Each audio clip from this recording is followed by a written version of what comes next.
Olá, estamos aqui para mais um programa Rosilma Roldan e os Jovens Pensadores. Você que está aí já há 6 anos nos acompanhando, estamos no 6º ano de apresentação, já sabe, porque a gente sempre enfatiza bastante que jovem não é aquele de idade necessariamente, mas sim aquele que está sempre disposto a compartilhar conhecimento e sempre disposto a aprender. Mas principalmente nessa época de eleição, nessa época que está todo mundo meio desesperado aí, não sabe que candidato vai escolher, né? Inclusive porque não estão todos postos, né? Temos aí até o dia 15 de agosto para saber realmente quem são os candidatos que vão levar o nosso país para frente ou para trás, a gente nunca sabe, né?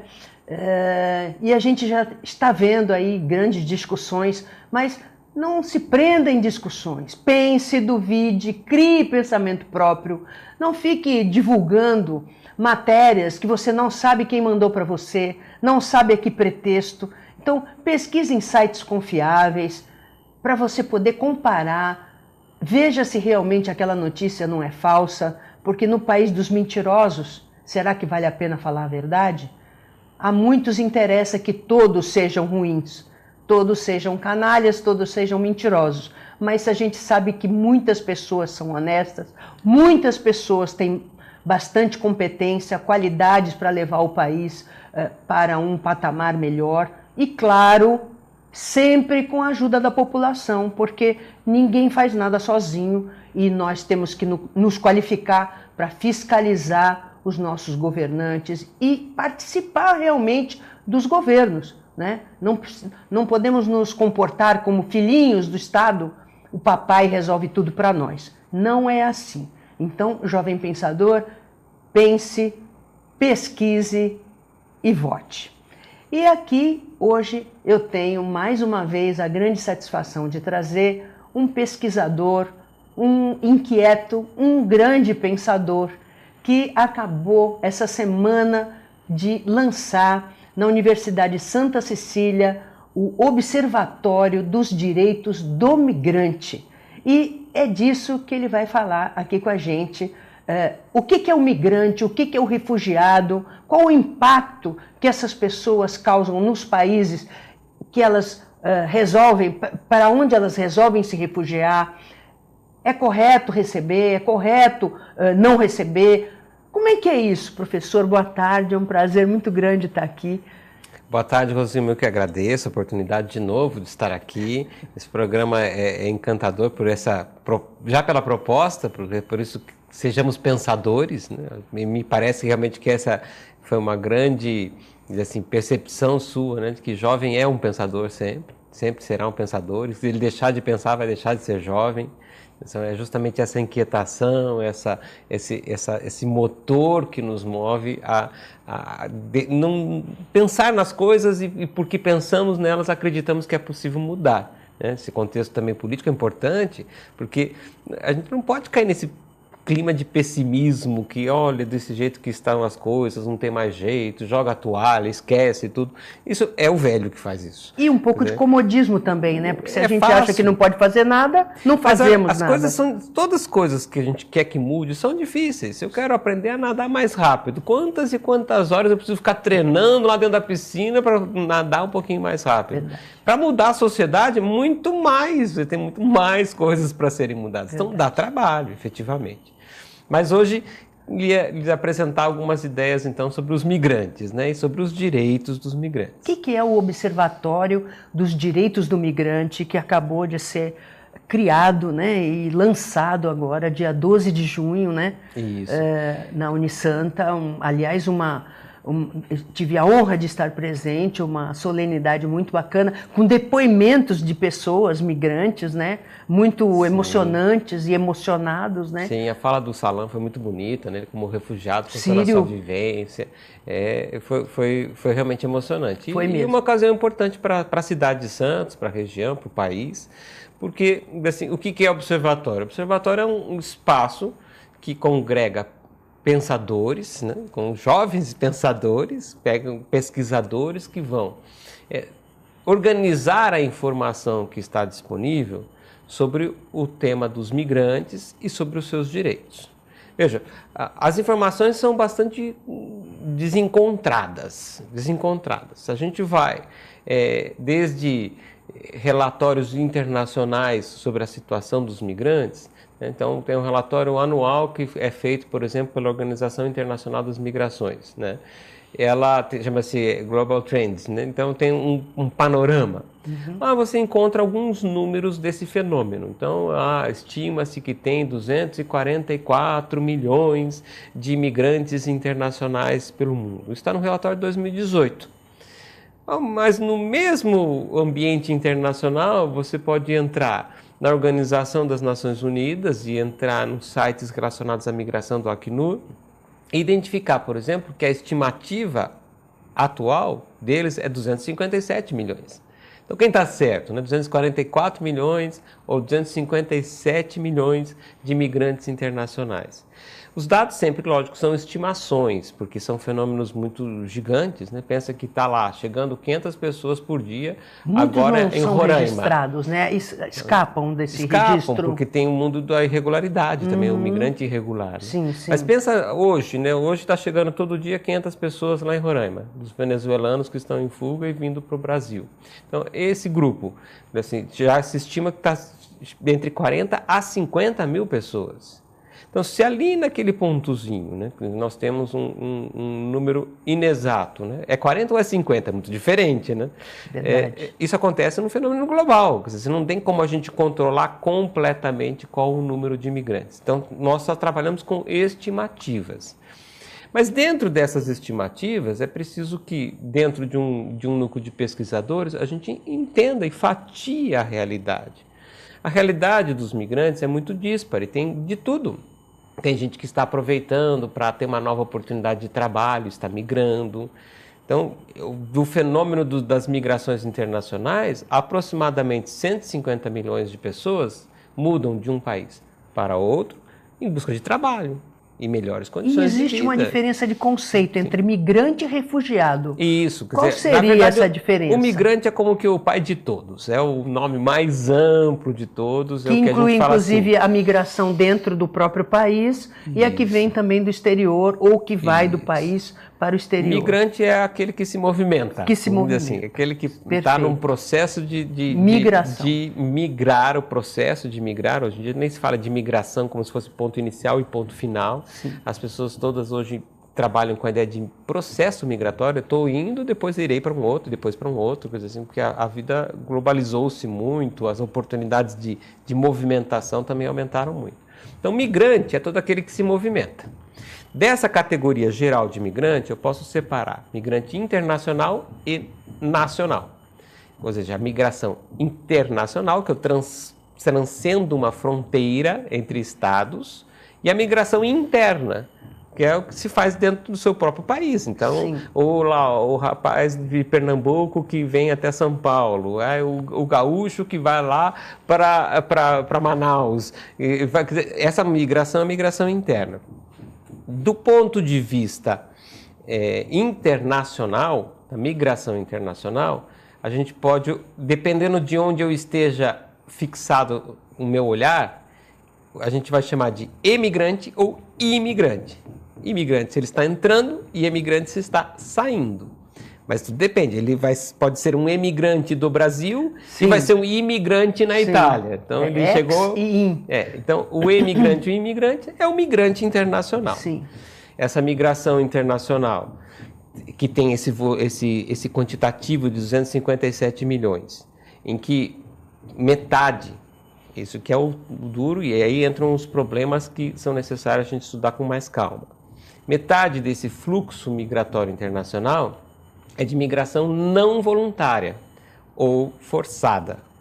Então, a migração voluntária é ótima, é uma oportunidade, o mundo se abriu, se globalizou, vamos ser felizes com relação a isso, esse avanço vai atrás de uma nosso nova mundo. oportunidade. Agora, a migração forçada é aquela que vem de um problema muito grave, que pode ser uma perseguição, um desastre natural. A pessoa teve que sair, né? Agora, essa semana, com a explosão do vulcão em Guatemala, as pessoas, alguns morreram já na própria explosão, mas mais de 13 mil pessoas tiveram que ser deslocadas no caso do vulcão. Assim, é um desastre natural que gerou uma migração forçada.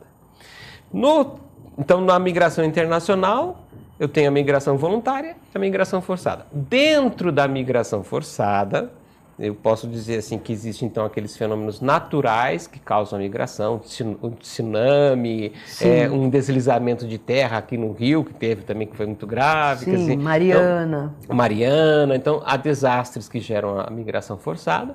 E há um outro que é mais triste para um pesquisador, porque a sempre descoberta da maldade humana sempre é mais triste, né?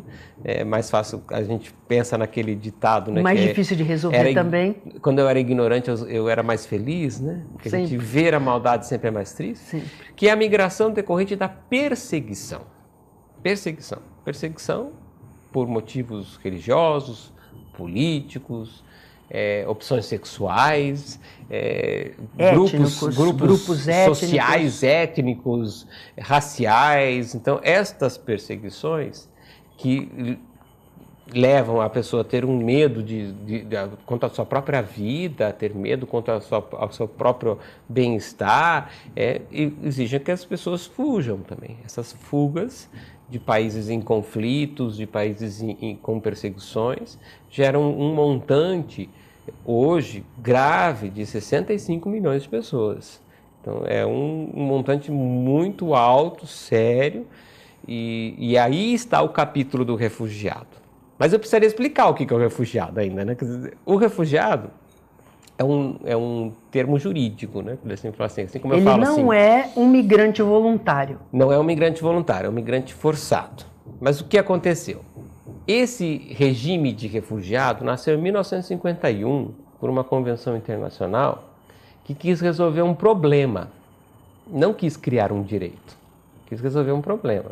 Segunda Guerra Mundial, conflito absurdo, né? O maior conflito que nós tivemos assim de uma vez só, nesse envolvimento de tantos estados, gerou um contingente de pessoas deslocadas dos seus países forçosamente por causa dos conflitos, que quando cessou a guerra, o que a gente faz?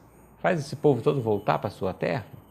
Alguns já tinham saído há anos de suas terras, fugindo da guerra. E já está adaptado. E estavam lá adaptados. E agora? A gente vai dizer que ele já está com emprego. Vai dizer que ele é estrangeiro, vai mandar ele embora, vamos entrar no processo normal de extradição. Tem um garoto de ontem que me impressionou, que ele é qualificado, né, formado em TI, né, que é hoje em dia uma das profissões mais procuradas, né? E ele, desde que entrou no Brasil, que ele, aliás, elogiou muito, né? O Brasil é um país acolhedor, que às vezes a gente não tem essa dimensão internacional, porque a gente é daqui, e às vezes até desvaloriza o próprio país. E ele diz, achei bacana que ele está aqui há 4 anos e está na mesma empresa desde então. Isso, é verdade. É interessante então, isso, quer dizer, então a pessoa já está adaptada, quer dizer, talvez amanhã ou depois, se surge uma oportunidade dele voltar para si, talvez ele não queira mais, porque ele já se adaptou, ele já tem uma vida aqui. Isso é uma das características que vai diferenciar o Estatuto do Refugiado.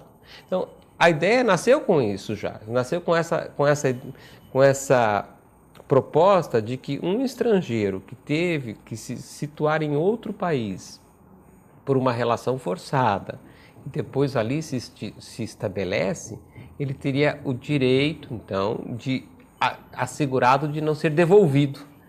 De não ser devolvido à sua pátria natal. Ou pelo menos uma opção, né? Se ele pode garantir uma opção, se ele quiser continuar. Se ele quiser, sempre voluntariamente pode. Mas aquele que foi deslocado forçosamente, ele teria isso assegurado. Mas isso foi assegurado em 51 para aqueles que tivessem sido vítimas da Segunda Guerra Mundial, até o término da Segunda Guerra Mundial, e europeus.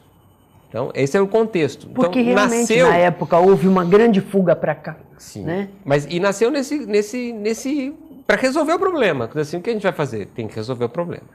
Só em 67 anos depois, então, houve uma mudança nessa convenção internacional. Mais de 20 anos depois que terminou a guerra. E que se estabeleceu, aí sim, a quebra dos marcos temporais e a quebra dos marcos geográficos. Ou seja, qualquer pessoa, em qualquer tempo, sendo perseguido e tendo que sair de sua terra natal por esses motivos específicos de perseguição, né? Perseguição de raça, religião, grupo social, credo, ideologias, assim, por esses motivos, tem o direito de ser acolhido e de não ser devolvido, quando reconhecida a sua condição de refugiado. Então, em 67, em verdade, nasceu o direito. Então, a gente pode começar a falar de um direito de refúgio. Quando a gente fala do Observatório dos Direitos do Migrante, esse é um dos direitos a ser observado, né? Esse é um dos direitos do migrante. Né? O direito ao refúgio. Esse direito ao refúgio também sofreu uma grande ampliação em 1984, quando fez-se uma Declaração Internacional de Cartagena, onde se identificou uma lógica maior ainda, que é a lógica de que não só aqueles que são perseguidos subjetivamente, né? Eu, Marcelo, como se fosse um Estado soberano, persigo Rosilma. E você consegue fugir, pede acolhimento, pede o seu asilo para algum outro país, você vai receber esse asilo, essa proteção, e assim eu não consigo mais te perseguir. No fundo é isso. Agora, identificou-se a partir dos anos 70, dos anos 80, diversos regimes muito autoritários pelo mundo e que geravam perseguições não individualizadas, perseguições contra, não necessariamente Rosilma ou seu grupo social, mas quase contra todos. Isso aí, contra todos. São quadros gerais de violação de direitos.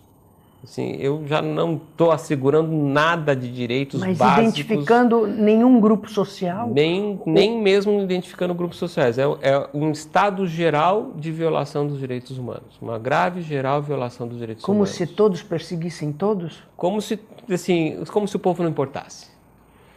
Assim, infelizmente, nós tivemos estados que alçaram a esse patamar. Sim. Que é um patamar já não de perseguição subjetiva, mas de uma perseguição à humanidade, né? Sim. Praticamente sou contra a população. Sim, crimes de lesa humanidade. Chega próximo à ideia dos crimes contra a humanidade. Por exemplo, né?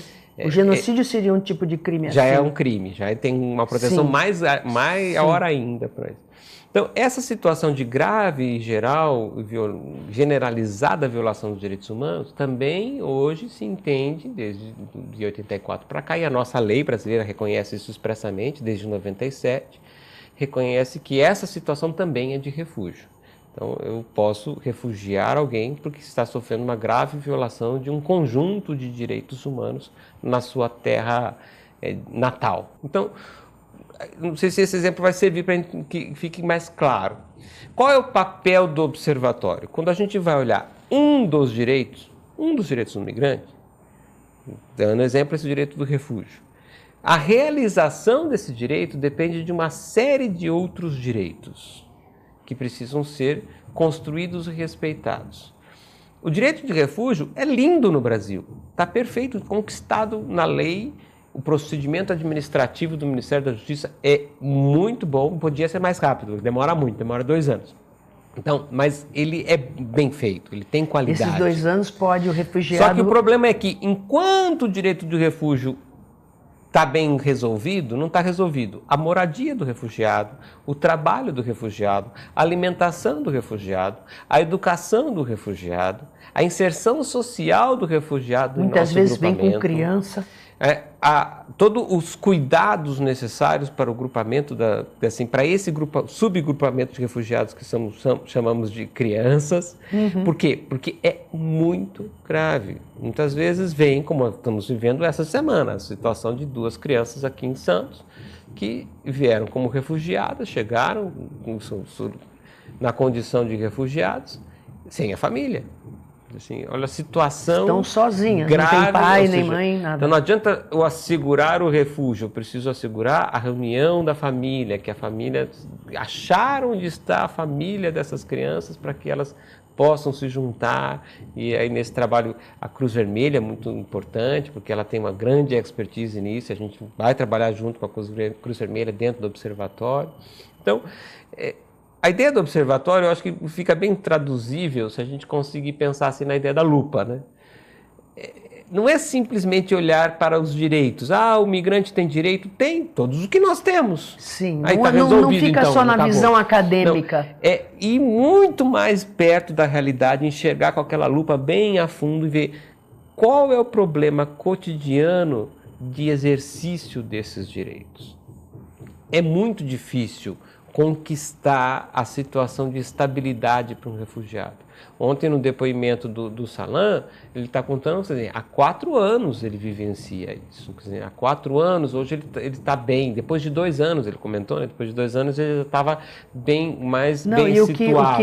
O que eu achei interessante é que, normalmente, as pessoas têm aquela imagem do refugiado, aquele cara que lá na terra dele não tinha nada, não tinha emprego, não tinha educação e foge para cá em busca de um futuro melhor. Mas no caso dele ontem, né, ele começa dizendo que lá ele tinha uma vida ótima, tinha casa, tinha um emprego, tinha carro, tinha 2 carros, família, então uma vida toda. Então a gente começa a se pôr no lugar dele, né?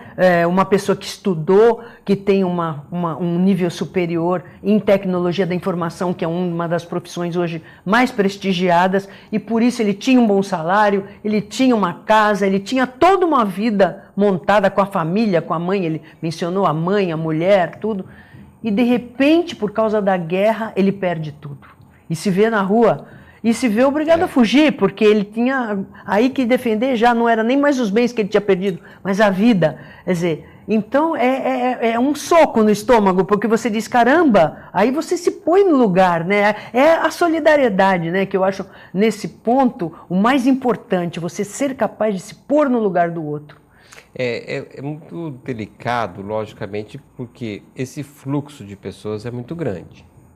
Então, a solidariedade é o que a gente sempre busca, um sentimento mais humanitário, perceber que aquelas pessoas são como nós. Eu conheci, eu sou professor da Unisanta, sou professor lá do aula no mestrado, assim, eu conheci um refugiado, um espelho meu, vamos dizer assim, um professor doutor em antropologia, que teve que sair da República do Congo, estava em São Paulo, e eu comemorei com ele com muita alegria, depois de quase 8 meses, que ele conseguiu, vivendo em São Paulo, na casa de um outro nacional também refugiado, que emprestou um quartozinho para ele, a mulher e filho, e ele comemoramos juntos 8 meses depois, porque ele conseguiu um emprego de zelador.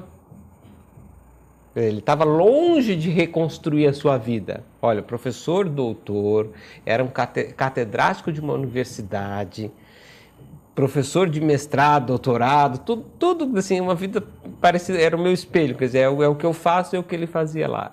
E a luta para conseguir um emprego que fosse mínimo para que ele pudesse sobreviver. Então, essa imagem é importante, a gente guardar a imagem de que o refugiado pode ser qualquer um de nós. Qualquer um de nós. Qualquer um de nós, por um motivo absurdo, né? Pode ser reivindicar minha casa, né? Reivindicar minha casa. Eu acho que esse há uma situação olhar, muito né? interessante que aconteceu na França, que ela está nos anos 50, também é muito interessante para a história dos refugiados, que era um bairro em que muitas casas foram reivindicadas pelo governo local para defender-se contra os inimigos. Então eles perderam suas casas, inclusive uma dessas casas era um hospital psiquiátrico também, era a sede de um hospital psiquiátrico, e daí isso gerou várias pesquisas depois para identificar, porque aqueles loucos tiveram que ser lançados na rua, porque desapropriou-se tudo, para defender-se contra os inimigos. Então, às vezes você está sendo desocupado pelo seu próprio país, vira alguém de rua, e por quê? Por nada, não, de um momento para outro. Isso pode acontecer com qualquer um de nós. Então, o refugiado não é alguém que cometeu um crime e está fugindo. E você está em fuga, né? É como você bem disse, eu acho que é isso que a gente precisa pensar. É um espelho da gente, né? Agora, lógico que incomoda. Quem recebe é incomodado.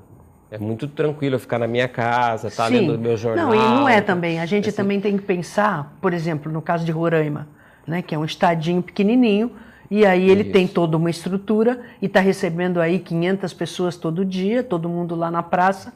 A gente tem visto na televisão, já tem 50 mil pessoas lá. E aí, como é que fica a estrutura desse país? Claro que o Estado brasileiro, né, precisa ajudar a resolver, porque não pode ser o Estado de Roraima, que não tem estrutura para receber. Tem que ser todos os estados da federação colaborarem. Sim. E internacionalmente, uma colaboração e isso acontece também muito na Europa, porque a gente pensa assim, nós temos o Brasilzão aqui, né, que sobra espaço.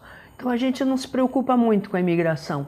Mas, por exemplo, na Europa, que nós temos Portugal, que é do tamanho do Espírito Santo, né? A Espanha, que é do tamanho de Minas Gerais. Então, você é capaz de imaginar... Por exemplo, a própria Alemanha, né? A Alemanha abriu as portas e recebeu os refugiados. Chegou uma hora lá que o pessoal começou a querer botar fogo na Merkel. Porque, puxa, caramba, porque acontece também isso. Então, o direito é magnífico por causa disso. Tudo depende, porque tem vários olhares. Como resolver?